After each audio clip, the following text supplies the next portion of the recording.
Hola, soy Marisela Escalona y estaré grabando este podcast junto al ingeniero Leonardo Mata y Suset Chaparro.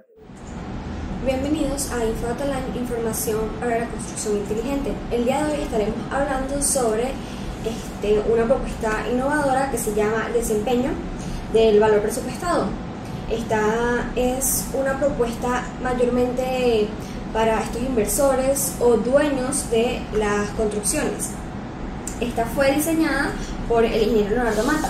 Bienvenido, ingeniero, muchas gracias por estar aquí. Y bueno, tengo una pregunta para usted, ya que es muy común preguntarse por qué algunos proyectos no terminan a tiempo, mientras otros sí lo hacen y lo hacen sin sobrecostos. O sea, ¿cuál es la diferencia? ¿Qué hacen o qué podemos hacer para saber cómo recuperar estas ganancias de los proyectos antes de que sea muy tarde? ¿Cuál es su propuesta? Ok, Susan, muchísimas gracias, igual que a Marisela y a todos los que nos escuchan a este podcast. Esta es una pregunta bien importante y además es multifactorial, no tiene una sola respuesta, ¿no? Y depende de muchos factores. En los proyectos existen fundamentalmente dos desviaciones, bueno, por lo menos las más identificadas, que es de costos, de tiempo, costo y tiempo, y a veces hay una desviación que es de alcance, ¿no? Pero fundamentalmente costo y tiempo es lo que más se suele variar o afectar los proyectos.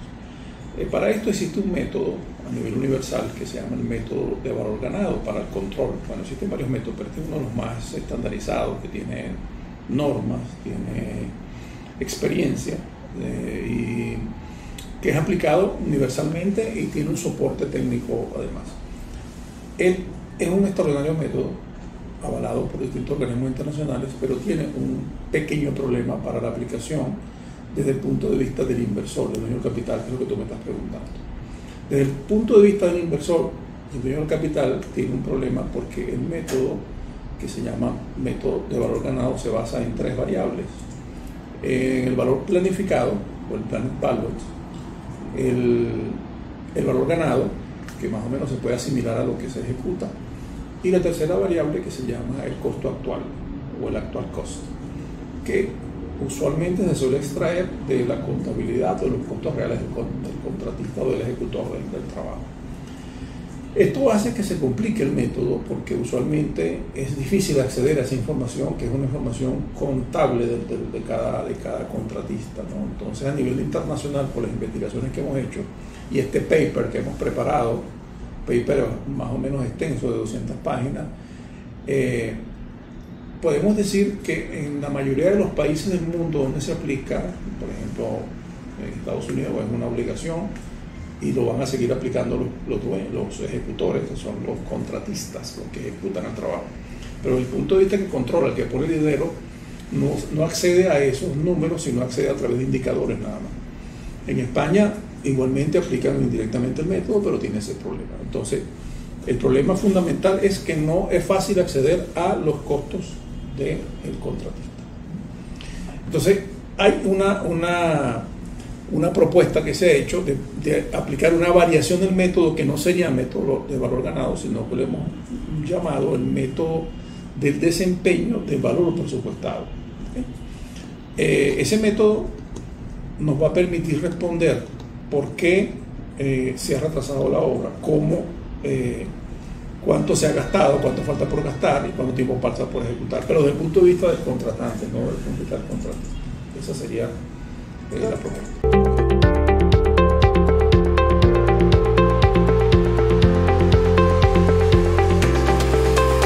Entonces, sobre este método, ¿cuáles serían sus premisas? Mira, la premisa fundamental es que el actual cost del método tradicional, el método valor ganado, es equivalente al costo actual del contratante, es decir, lo que eroga el contratante. Esto tiene unas implicaciones bastante profundas en el propio método, que lo interesante es que todos los indicadores se pueden seguir llamando de una manera similar, son estandarizados, y esto va a permitir que podamos, con unos indicadores construidos a partir de variables que son usualmente conocidas, poder responder esas preguntas, pero que sin que el contratante necesite saber cuánto el contratista ha gastado, porque el contratante sabe primero cuál es el valor que se planificó, que nos genera la famosa curva S. La segunda curva que se está generando es cuánto el contratante, el dueño, está pagando por ese trabajo, ¿verdad? El tercer valor que nos falta es cuánto cuesta eso, ¿no? Entonces el enfoque es que eso va a costar lo que el contratante erogue, si es bien sea para ejecutar lo mismo, si paga lo mismo por ejecutar lo mismo, los indicadores prácticamente tienden a uno, ¿no? Pero usualmente no se paga. Bueno, hay varias formas de que ese dinero se impacte o varíe. Primero, si lo que se paga es superior a lo que se está haciendo, es decir, por hacer A, no pagué ese A, sino pagué un poco más de lo que costó el A. Y lo segundo es si voy a pagar lo mismo, pero en mayor tiempo. Entonces, ahí hay ciertas diferencias que abarcan en el método, ¿no? Entonces, bueno, esto fundamentalmente es la premisa de este método. Entonces, sobre este método, ¿cuáles serían sus premisas? Mira, la premisa fundamental es que el actual cost del método tradicional, el método valor ganado, es equivalente al costo actual del contratante. Entonces, cuando hablamos del enfoque de este método, de sus pilares, ¿cuáles serían? Ok, los pilares de este método los puedo poner en tres, ¿no? El primero es que el actual cost, que es el método tradicional, se basa en la contabilidad del contratista. Aquí se enfoca que ese actual cost se equivale a los costos del contratante, es decir, cuánto le cuesta al dueño hacer el contrato o los pagos que vaya haciendo. En vez de llamarlo actual cost, lo llamamos actual cost del contratante. Ese es el primer pilar. El segundo pilar es que nos basamos en el presupuesto como elemento para generar una estructura desagregada de costos. Entonces eso simplifica mucho porque podemos hacer una similitud de una estructura o de una EDC que se puede, para usos distintos que una DT o similares, una estructura desagregada de trabajo, se tiene una EDC, que es una estructura desagregada de costos. Entonces lo tenemos directo del presupuesto, tenemos directo y eso sí implicará que el presupuesto debe estar bien ejecutado, porque el presupuesto bien ejecutado nos da rendimiento, nos da duraciones, nos da una serie de información importante.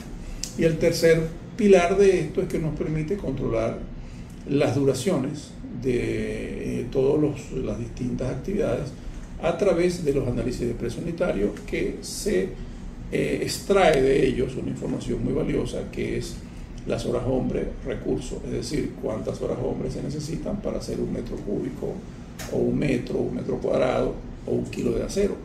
Eso me implica a mí que yo puedo todas las unidades de un presupuesto trasladarlas a una sola unidad, que es horas hombre, saber cuántas horas hombre tiene un presupuesto y poder controlar de una manera efectiva a través de una curva S aplicando un método valor ganado, hablar del alcance, cómo estamos controlando el alcance, porque ahí se puede controlar alcance, tiempo y costo. Entonces esas variables que con dinero y con tiempo podemos perfectamente controlar un proyecto a sabiendas que ese actual cost no es el costo actual del contratista, sino es el costo actual de lo que eroga el contratante. Esos son los pilares del método.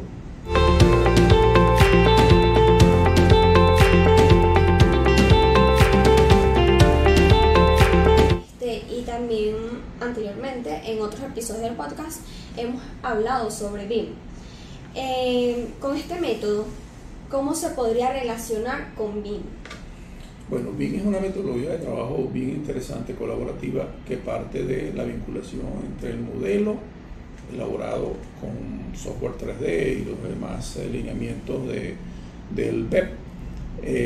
Entonces, al nosotros allí vincular los elementos del modelo con los costos y con las clasificaciones de partidas, podemos también vincularlos con el presupuesto.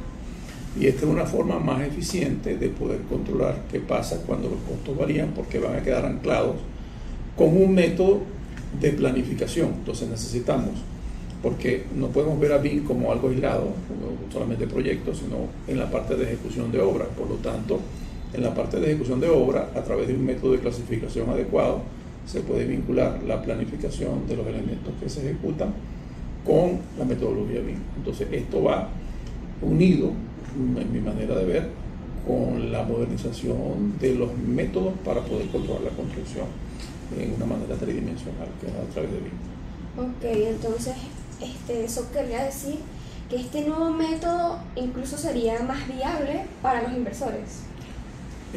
Sí, este método, en mi opinión, no solamente para los inversores privados, sino particularmente también para los inversores públicos, permite varias cosas. Uno es tener una metodología mucho más simplificada y adaptada a las variables que él suele manejar con los datos que maneja, ¿no?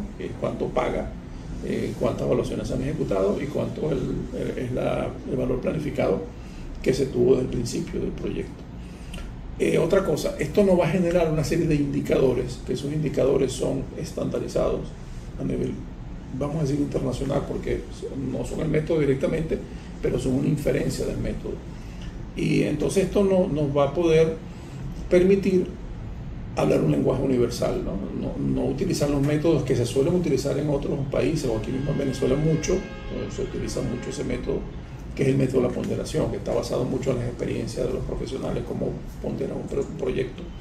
Esto implicaría que el lenguaje de la comunicación en torno a esas preguntas de cuánto falta por ejecutar la obra, cómo va el proyecto, si va a terminar a tiempo o no, cuáles son las variaciones de alcance, van a estar respondidas en un lenguaje universal que se va a través de unos indicadores que se van a entender en cualquier parte del mundo. Entonces eso es bien importante porque ayuda a la transparencia y sobre todo a una cosa, ¿no? Que es por lo menos el caso de Latinoamérica y de Venezuela, donde no se suele tener para todo tipo de obra una serie de profesionales, el volumen de profesionales en una determinada obra, si es pequeña o es mediana, que necesitamos un ingeniero inspector, que sí lo suele haber en todas las obras, un ingeniero residente o su equivalente, y tal vez unos asistentes, pero para poder aplicar estos métodos complejos necesitaríamos unos controladores de obra, unos planificadores, etcétera. Entonces, claro, una obra de determinada magnitud permite tener toda esa infraestructura de personas en una obra, ¿no? Pero una obra pequeña, pues usualmente lo que tiene es un personal mínimo de ingeniero inspector, ingeniero residente o director del proyecto, y en algunos casos asistente. Entonces, con estos métodos simplificados podemos de manera eficiente poder aplicar una metodología estandarizada y factible que nos da estos valores, ¿no? Entonces, creo que con este método, este método del desempeño de valor presupuestado, haciendo un símil con el método del valor ganado, podemos tener una manera eficiente de controlar las obras. Muchas gracias por su explicación, ingeniero, y muchas gracias a ustedes por escucharnos.